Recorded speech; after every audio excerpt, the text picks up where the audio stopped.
గౌరవ సుప్రీంకోర్టు వారు ఇచ్చినటువంటి ఊరటను పురస్కరించుకొని ప్రతి కార్యకర్త మీద పెట్టినటువంటి బిఎన్ఎస్ సెక్షన్ 111 ప్రతి కేసు కూడా క్వాష్ చేయిస్తామని మీ అందరికీ జగన్మోహన్ రెడ్డి గారి తరఫున నేను ప్రమాణం చేస్తున్నాను.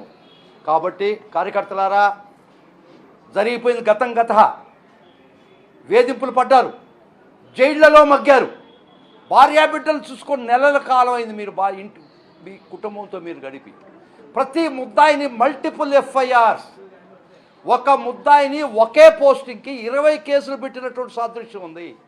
ఇది ఎక్కడైనా చూసావా? ఏ ప్రభుత్వంలో అయినా చూసావా? ఏ చట్టంలో అయినా చూసావా?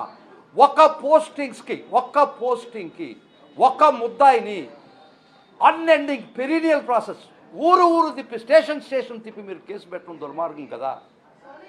మల్టిపుల్ ఎఫ్ఐఆర్స్ పెట్టకూడదని, ఒకే అఫెన్స్కి ఒకే ఇన్సిడెంట్కి మల్టిపుల్ ఎఫ్ఐఆర్స్ పెట్టకూడదని గౌరవ సుప్రీంకోర్టు వారు అర్నాబ్ గోస్వామి, టీటీకి యాంథోనీ కేసులో చెప్పడం జరిగింది. అయినా మీరు తొంగలో దొక్కారు, చట్టాన్ని మీరు ఖాతరు చేయలేదు, బేఖాతరు చేశారు. కానీ ఒక్కటి మట్టుకు చెప్తున్నాం, మీరు అనుకునేది ఏంటంటే మేము మల్టిపుల్ ఎఫ్ఐఆర్స్ పెడతాం, మీకుండే రెమెడీ ఏంటంటే అవి క్వాష్ చేసుకోవచ్చు కదా, క్వాష్ చేసుకునే మాత్రమే మీకు హక్కు ఉందనుకుంటున్నారేమో, మర్చిపోకండి. 163, 166 ఐపీసీ ప్రకారం if a public servant disobeys the law, he is liable for punishment.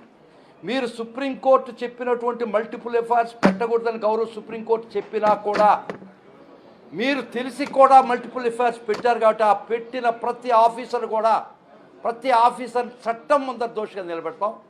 కార్యకర్తలారా, నిజంగా ఈరోజు సుదినం, ఈరోజు మొదలైన సుదినం.